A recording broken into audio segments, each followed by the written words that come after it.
change that. Okay. If you follow that, the way that is, like it's La. change, okay? She wasting my time. Subhanallah.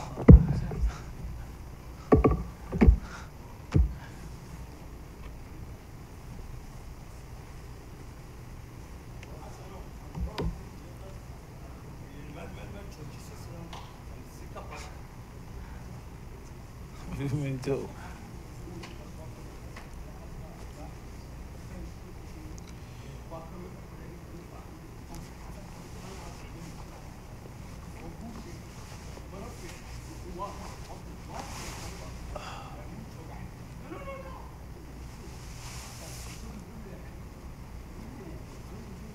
جزاك الله خير. معلش. أسئلة؟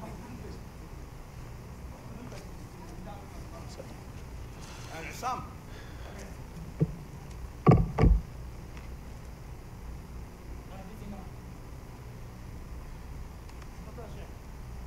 طيب. بسم الله الرحمن الرحيم. الحمد لله والصلاة والسلام على رسول الله وعلى آله وصحبه أجمعين. أما بعد، فضل سامر. أما بعد فإنك فضل.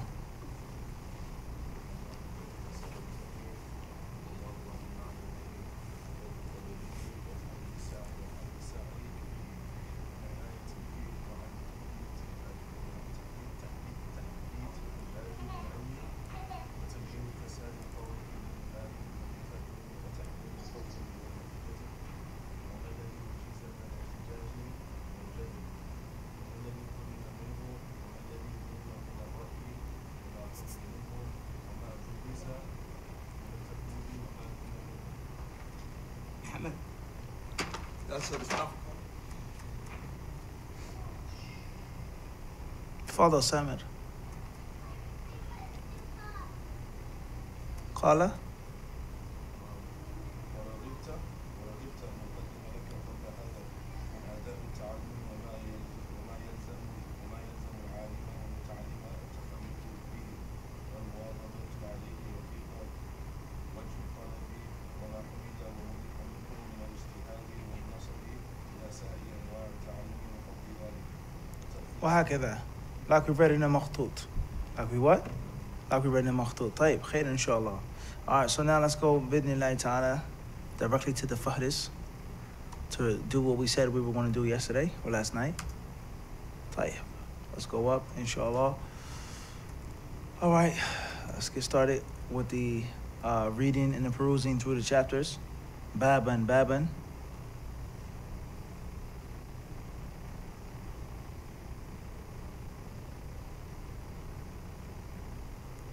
Yep. 1 second on this computer. All right. 538. 160. طيب. Everybody ready? فهرس إجمالي للموضوعات. All right, we don't want that. Then there's the فهرس الألفاظ والرواة الأحاديث الأطراف الآثار. Let's move up to فهرس the general فهارس. لا not the tafsili. طيب the إجمالي, right? That's what we want, not the tafsili. طيب, all right. What page, Simon? Does it start on? Yeah. لا إجمالي. It's 14.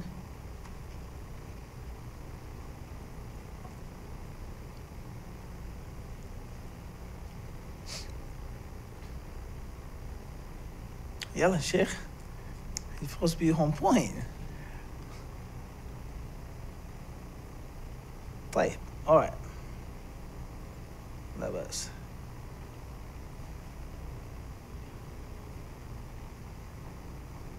There we go. All right. طيب.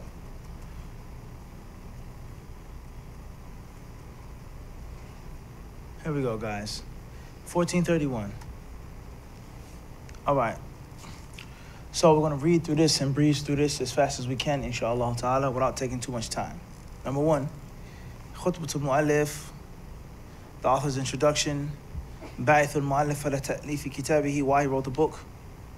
And then he starts off, الكلام حول حديث طلب العلم فريضة على كل مسلم.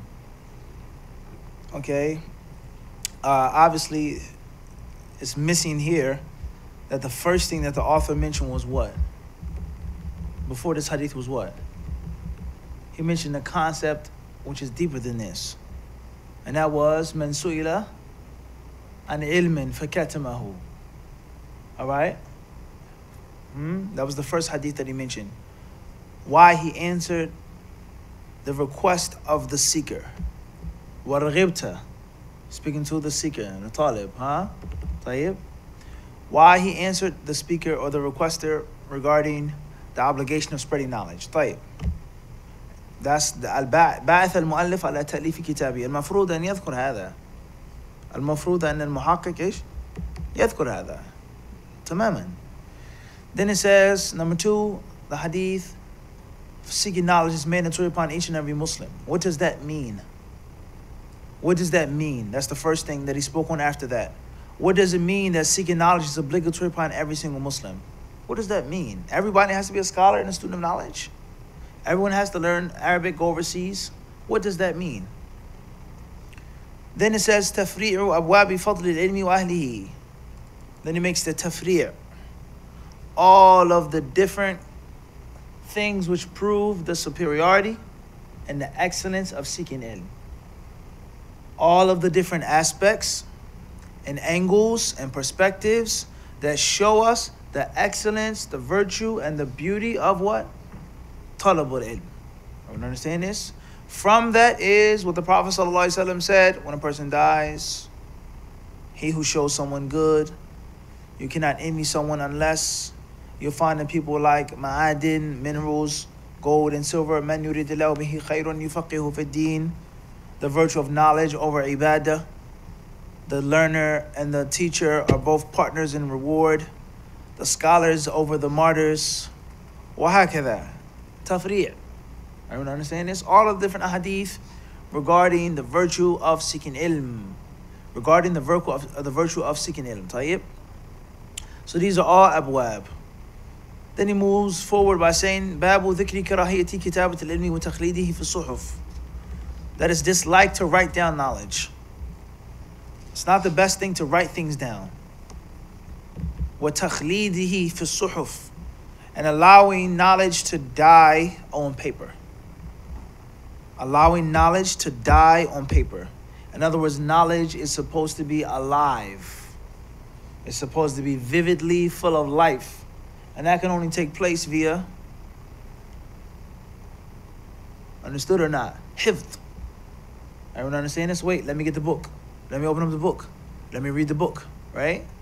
If there's a khatib who's reading something on the minbar, which could be beneficial, but the whole entire khutbah is from a paper, it's not the same as the khatib who does the whole khutbah from his heart. And he's looking at you and making contact with you. And he's moving right to left, left to right. Are they the same or not? They aren't the same. They're what? They're not the same. As someone who's reciting poetry and he reads from a paper is not the same as a person who's from the top of his head. It's a difference. So he said this is something which was disliked. Next chapter, Babu dhikr rukhsati fi kitabat al-ilmi. The permissibility of doing so. That it's not haram. It isn't haram to write down knowledge. And sometimes it isn't disliked. Sometimes it's mandatory. Sometimes it's recommended, depending on the situation, depending on the circumstance. But many of the righteous ulama of the past, they disliked the writing down of knowledge. Babu fi mu'aradatil kitab, comparing your notes, comparing what you got down. Babu al-amri bi islah al-lahni wal-khata'i fil hadith, wa tatabbu'i alfadhihi wa ma'anihi. Making sure that you don't make mistakes when reciting or reading a hadith. Make sure that you do not make a mistake when you're reading or reciting a hadith. And making sure that you're saying it properly and all of its meanings and correct understandings. Next chapter, Babu Fadl al-Ta'allumi fi al-Sighari wal-Haddi alayhi, is the virtue of seeking knowledge at a young age. Taking advantage of your youth and not waiting until you get older. Taking advantage of your young years to seek ilm. باب حمد السؤال والإلحاء في طلب العلم وذم ما منع منه. He says the virtue and the praise of asking a question. It's a good thing to ask a what? A question. And a person should be diligent and hungry to seek ilm. Ilha, you should always be at it, chipping away at it, over and over and over again, trying to get all of the knowledge that you possibly can, right? He says, and anything which stops you or prevents you from doing so. Listen carefully, brothers. Anything that stops you or prevents you from doing so. A person wants to get knowledge, and a person wants to seek ilm, and a person wants to get married. That's the classic question. Allahu Alam, how many times I've been asked this question. I want to get married, I want to go overseas. I want to go overseas, I want to get married. Which comes first? If you can be patient, and if you can control yourself, and it's not a major distraction, and you really, really want to seek ilm, perhaps it's best to go overseas first, and then come back and get married. Or perhaps go overseas for a year, come back, work, save up, get a mixture. Everyone understand this? If you're really hungry and you're really serious about seeking ilm, nothing is supposed to come before you in seeking knowledge. That's a brother or sister. A job, career, college, basketball, having fun, your parents, whatever that thing is which prevents you from fulfilling your appetite for seeking ilm. And obviously we're speaking to a select few people here. We're not talking to every single person. All right, we're speaking to the true seekers of ilm, which this course is originally for. This course is originally for what? The serious seekers, and not just the lectures or the talks that are for everyone.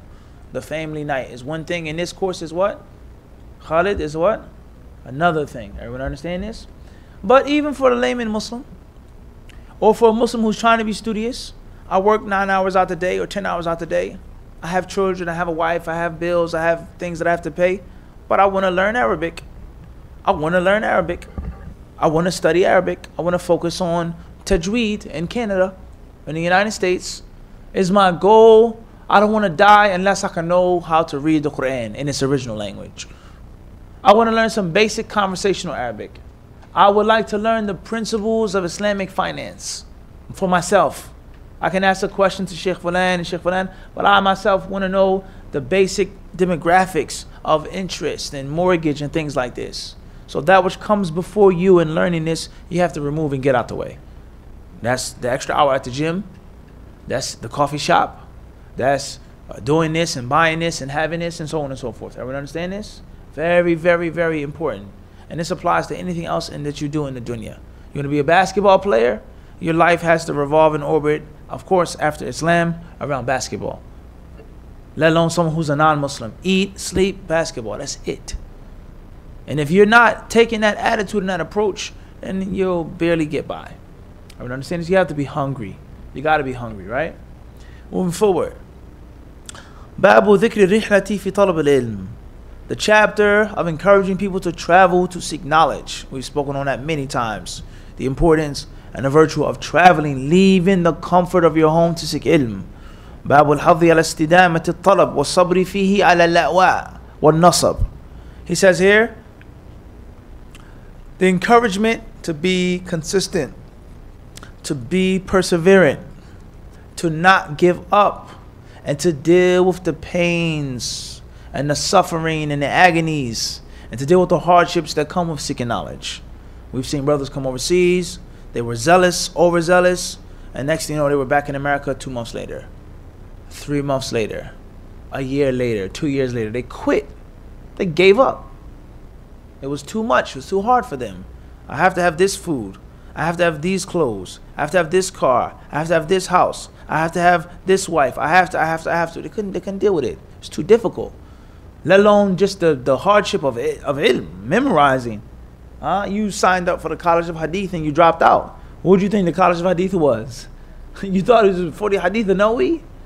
Did you think that was it? Yani? Hasanahu Nawawi? You thought that was it? La, this is back-breaking hifd. Muharrar, Nail al-Awtar, Fath al-Bahri. This is real stuff. But who signed up for it? You did. This is what you signed up for. Brothers, they dropped out and they quit. Let alone the worldly problems and the worldly sacrifices, the worldly issues. Everyone understand this? Your non-Muslim grandmother calls you from back home. When are you coming home?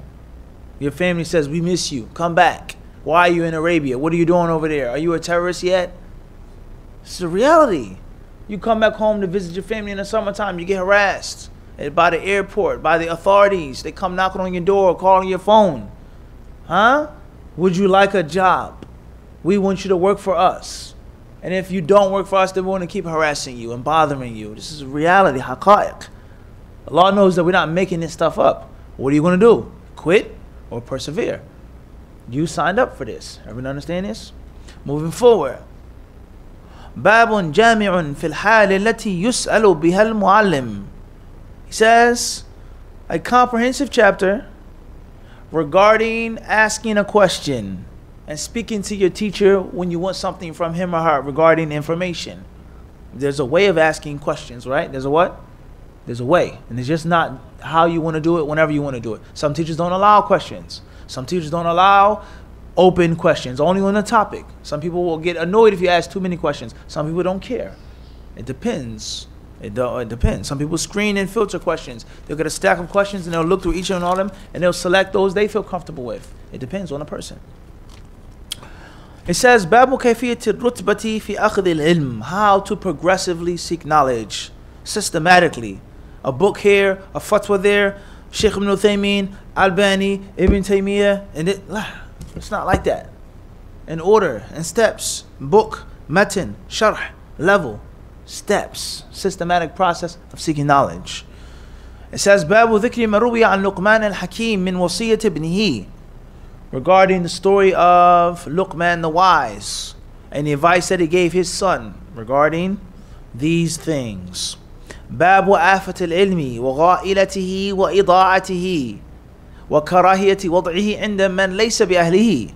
He says, the cancer of knowledge, the thing which destroys knowledge, which fizzes out knowledge, and that is giving the knowledge for dunya. Selling the ilm for dunya. Everyone understand this? Putting the knowledge in the people or with the people who don't deserve that knowledge. For worldly praise, for worldly acclaim, for worldly possessions, or teaching someone who isn't worthy. Giving the ilm for someone that's not going to appreciate it. This is a gem. Why should I hand it to someone that's going to maybe drop it on the floor? Or you teach someone and say, oh, but I read this, Sheikh bin Baz said this, or Sheikh Albani, he said this sahih, so what are you saying? They don't understand what you gave them. And they can't understand what you gave them if they wanted to. If they what? If they wanted to. So you're wasting your time. You keep the gems and the jewels for people who are deserving thereof. You don't speak about technical things in front of general people unnecessarily.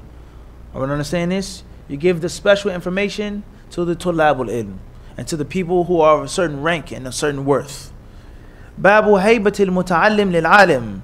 How you should respect and venerate your teacher. How should you respect and venerate your teacher? Whatever your teacher may be, or whoever your teacher is. Younger than you, older than you, man, woman, highborn, lowborn, sharif, wadi'. Whatever the case is, if this person is your instructor, you're supposed to venerate them. And obviously the veneration of the teacher is manifested in many ways. How you speak, how you talk, how you sit. Many brothers. So what does the brother do? UBK, he laid down on the front row of the lecture, literally laid down. Not just put his feet straight, he was laying down like he was about to take a nap in the masjid on the front row of the lecture. Am I making this up? Huh? This is unfortunate. Okay, so we have to be mindful of all of these different things. Babun في ابتداء العالم جلساءه بالفائدة وقوله سلوني. The permissibility and the recommendation for the learned person, the teacher, the master, to throw a benefit at his students before they ask him, before he teaches them, but to give them a fa'idah. Here you go. Faddal. And also, saluni, ask me. Do you have a question? Ask. Anyone have any questions? Many people, they say this is not, they say min as-sunnah. You can't do this. Or if you ask someone to ask you a question, you're automatically أجهل الناس بالفتوى أجرهم عليها من سار إلى الفتوى. And this, he says what? Saluni, ask me. There's a time in which you can ask someone to ask. There's a time in which you should run from being asked, no doubt. There's a time in which you defer to someone else. And there's also a time in which that can be cowardly. That can be cowardly, in which you want to break your brother's back, but not your back. Ish had that. Is that the Prophet ﷺ's speech? Did he say that? Huh? Did the Prophet say that? That he would give it to this one and that one and that one and that one and that one and that one and that one until we will return to the first one. هذا كلام مرفوع أنت ليس مرفوعا. It's not marfu'. And if it was marfu', then it would be a what? A proper fahm. It would be am and it would be khas and it would be mujmal, mubayyan and makhsus, etc. Khairin inshallah.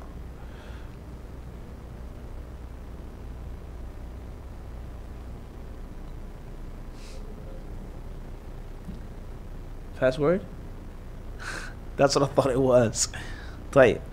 Ask Sheikh Hassan to be kind enough to give us the password. Sorry guys, but they lost my laptop, so we gotta deal with this.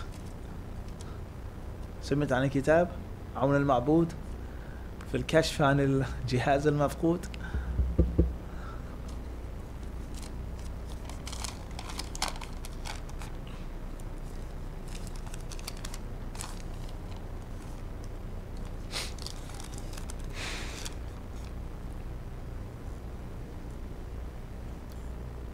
طيب اقرأ طيب جزاك الله خير تفضل.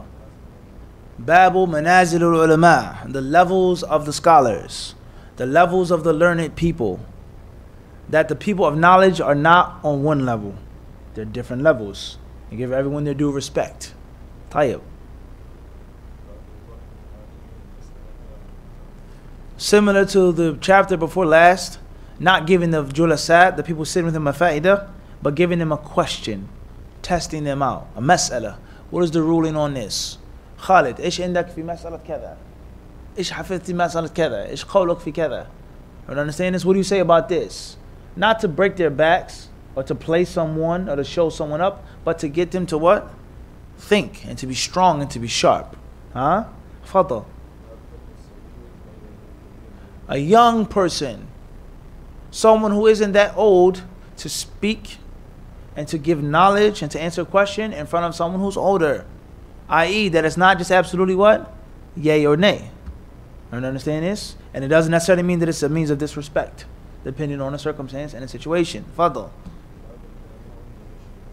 Spreading knowledge. Bab Jami'. A comprehensive discussion of spreading knowledge and the importance of spreading knowledge and not to be stingy with your ilm. And there are many manifestations of being stingy with knowledge. And there are many tricks of shaitan with regards to getting people to be stingy with knowledge. He tricks them and they make excuses, this, that, kada, fulan, fulana, I can't. At the end of the day, هو البخل بالعلم. At the end of the day, no matter what you put on it, you're being stingy with your knowledge.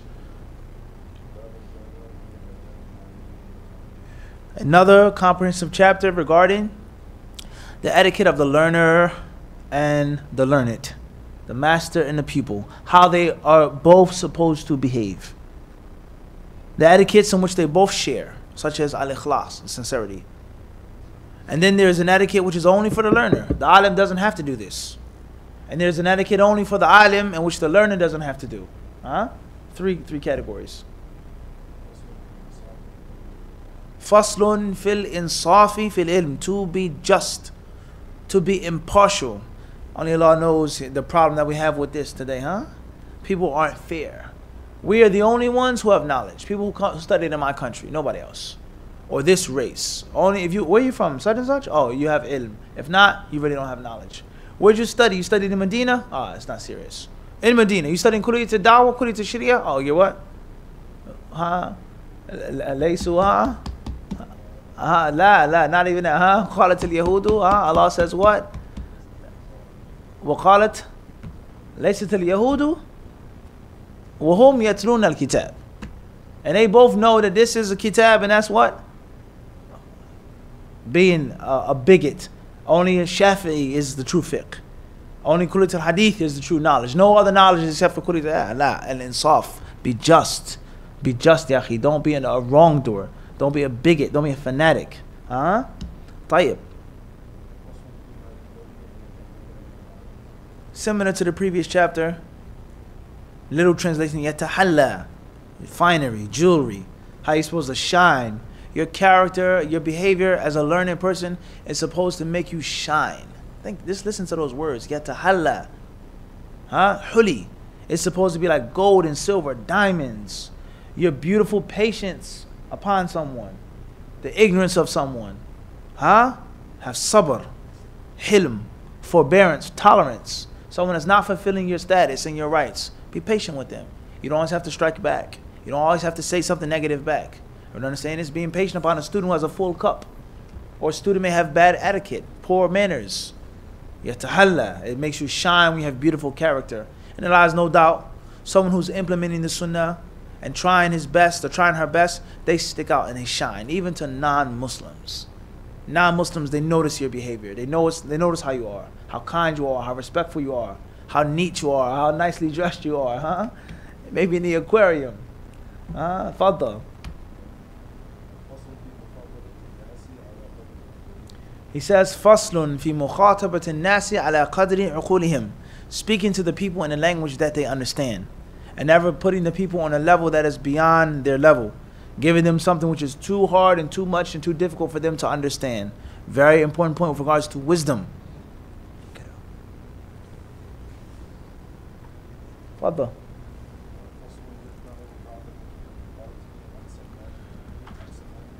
Simat. More etiquette, more character. Go, move forward. He said what? Fi fadl samti? Not talking too much. Avoiding unnecessary speech and excessive speech. What is the rule on raising your voice in the masjid? Is it permissible to raise your voice in the masjid? Or is the masjid only for prayer and for Jumu'ah? And ta'lim and wa'adh, it has to be in another location. This is an issue. Read the speech of Imam Malik regarding this. Can you raise your voice in the masjid? Can we have lectures in the masjid? Tayyib.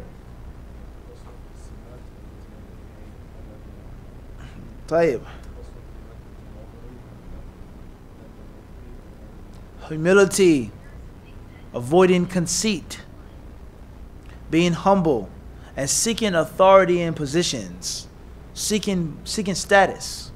Fadal.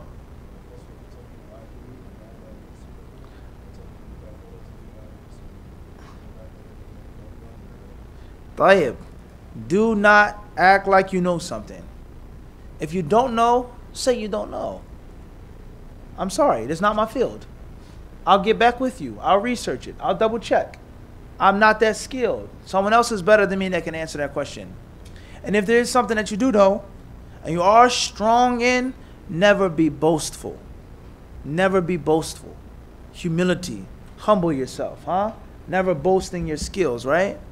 Unless there is a necessity. Unless you have to. Unless you what? Unless you have to. Such as, will be an instance in which you have to boast or say that you know something or that you're the most knowledgeable person. قال جعلني على خزائن الأرض إني طيب. What's an example of this? Such as what? Hishan. When you have to boast, or you should boast.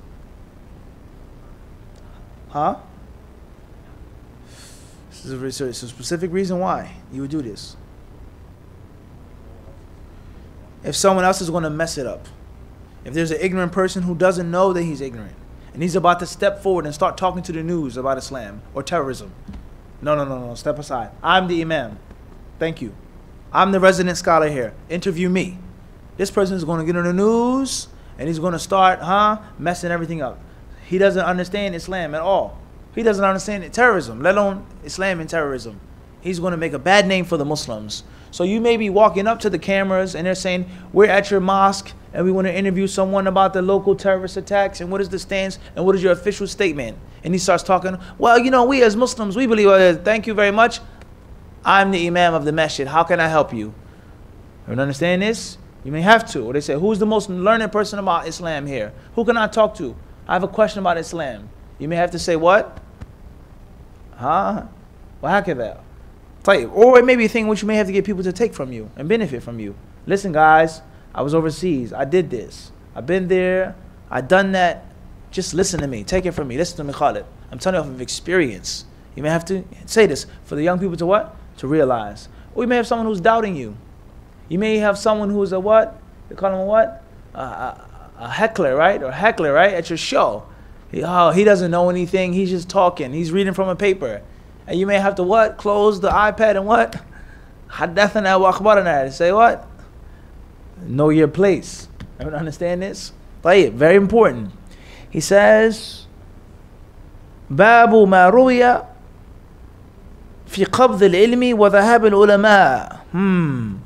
Knowledge being removed and the scholars and the learned people dying off. In other words, ignorant people taking positions that they don't have no business taking. And people who have no knowledge speaking and explaining, they have no knowledge, no place doing that. La hawla wa la quwwata illa billah. Fadal.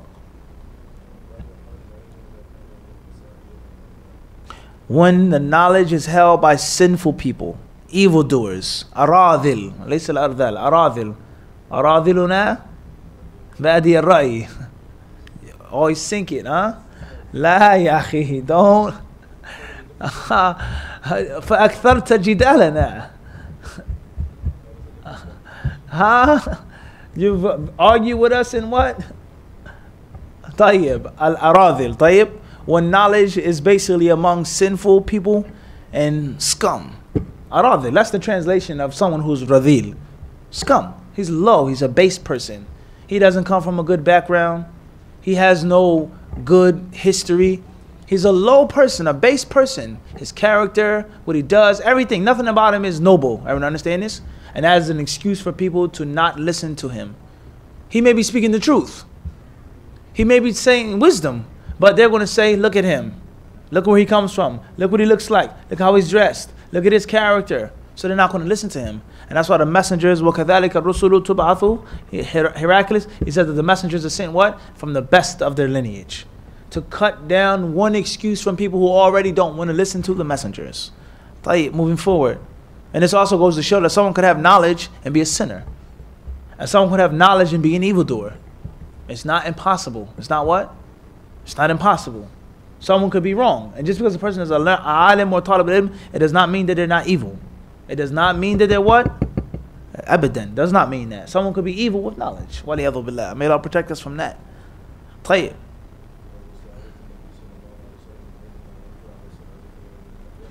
How the Prophet ﷺ sought Allah's refuge from knowledge which is of no benefit.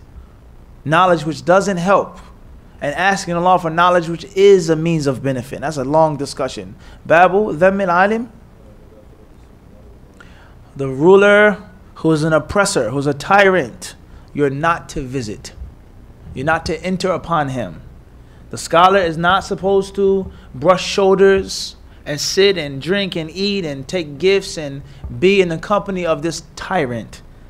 Unless he's going to advise him and tell him to fear Allah and tell him, ittaqillah, it's haram what you're doing to the Muslims and to the country of the Muslims, etc.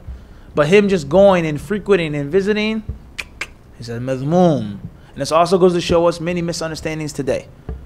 As we said last night, right? The madhab of Salaf is not necessarily what this one and that one is doing in 2019, and they say that they're following the Salaf.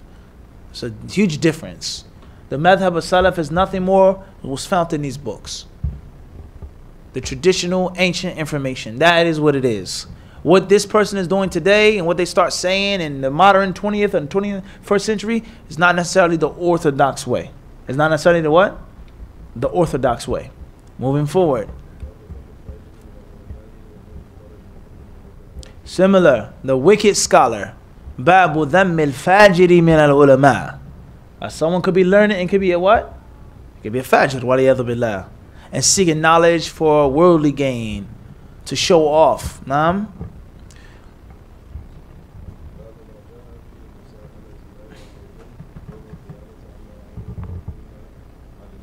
Allah will ask all of the people about what they did, what they learned, how did they implement their knowledge. That's scary. That's scary. To not practice what you preach. It's very scary. Babun Jamiun. Acting upon your knowledge as well.